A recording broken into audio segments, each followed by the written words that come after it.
যারা তৌহিদ আফ্রিদির জন্য মায়া কান্না করতেছেন এই ভিডিওটা তাদের জন্য। একসময় তৌহিদ আফ্রিদি আমার অনেক পছন্দের মানুষ ছিল। মাঝে, মাঝে তো এরে বিয়ে করার স্বপ্নও দেখে ফেলতাম।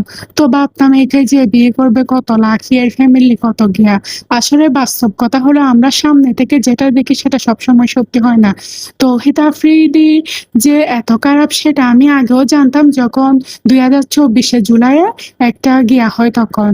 তাও তখন থেকে আমার তার প্রতি একটা ঘৃণা কমে যায়।